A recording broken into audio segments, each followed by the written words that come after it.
జ్యోతిశాస్త్రంలో ఉన్నటువంటి రహస్యాలు మీకు తెలుసా? సూర్యుడు పితృదేవతల్ని దూషిస్తే రవికి కోపమట. సూర్యదేవునికి ఎదురుగా మలమూత్రాదులు విసర్జించడం, దంతం పళ్ళు దోముకోవడం, ఎంగిలి ఉమ్మడం సూర్యుని చూస్తూ చేయకూడదట. చంద్రగ్రహం అద్దం పుట్టడానికి చంద్రుడు కారణమట. అందుకే అద్దంలో దిగంబరంగా బట్టలు లేకుండా నిలబడడం, వెక్కిరించడం ఇలాంటి పనులన్నీ చేయకూడదట. దానివల్ల ఆరోగ్య క్షీణం అవుతుంది అంటారు. కుజగ్రహం అప్పు ఎగ్గొడితే కుజరికి కోపమట. వ్యవసాయ పరంగా మోసం చేస్తే ఊరుకోడట. కాబట్టి వ్యవసాయదారుని చాలా చక్కగా చూసుకోవాలి.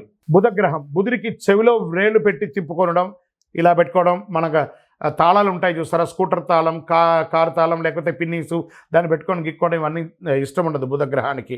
అందున బుధవారం అసలే చేయకూడదు.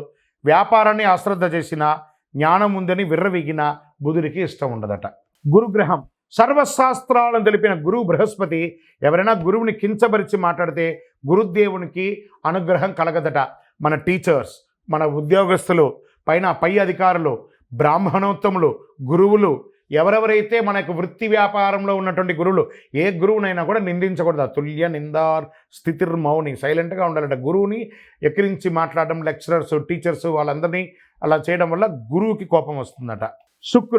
శుక్రుని భార్యాభర్త అగౌరవపరచుకోక ఆయన కూర్చుకుంటే భార్యాభర్తలు కొట్లాడుకుంటారు కదా, అలా అగౌరవంగా మరి నువ్వెంత, నేనెంత, నువ్వెంత అని ఒకరి మీద ఒకరు అనుమానం పడ్డా, అవమానపరిచిన శుక్రుడి కోపం అంటే ఐశ్వర్య క్షీణం చేస్తాడట. లక్ష్మీదేవి కృప లేకుండా చేస్తాడట. ఆ యొక్క శుచి శుభ్రత లేని చోట కూడా శుక్రుడు ఉండడట. మనుషుల గొడవలు లేని చోట మాత్రమే ఆయన ఉంటారు. మరి శని భగవానుడు, శనికి పెద్దల్ని కించపరిచినా, మరుగుదొడ్లు శుచిగా లేకపోయినా చాలా కోపం వస్తుందట. తల్లిదండ్రులను చులకగా చూసినా కోపం వస్తుందట.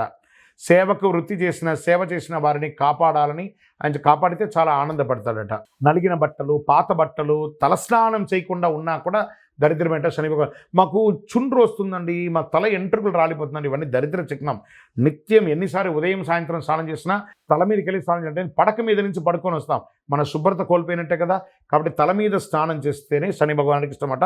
లేదా శని నెత్తి మీదే కూర్చుంటాడట తల స్నానం చేయకపోతే, అది మహా దరిద్రం. రాహు వైద్య వృత్తితో పేరుతో మోసగించిన, సర్పములను ఏమైనా చేసినా ఆయన కోపం వస్తుందట. భ్రమమాయకు కారణమవుతాడు. భూమి కారకుడు కూడా, భూమి కూడా ఇబ్బంది కలిగిస్తారట. కాబట్టి జాగ్రత్తగా ఉండాలి. మరి కేతువు జ్ఞానం ఉండి కూడా పంచరానికి వెనకబడి, మోక్షకారకుడైన కేతువుకి పెద్దలకు మరణానంతరం చేయవలసిన పితృకర్మలు చేయకపోయినా, మేము బియ్యం ఇచ్చినామండి, పెద్దలు చనిపోతే మాకు తద్దినాలు అలవాట్లేదండి, ఇలాంటి మీ యొక్క బద్ధకానికి, మీ యొక్క సోమరితనానికి అలవాటయ్యి పెద్దల యొక్క కనీసం చనిపోయిన రోజున కూడా గుర్తుపెట్టుకోకుండా ఉంటే ఆ ఇంట్లో అశుభం జరుగుతుందట.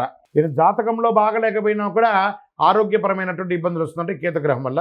ఇవన్నీ గుర్తుపెట్టుకోవాలి. విజయోస్తు.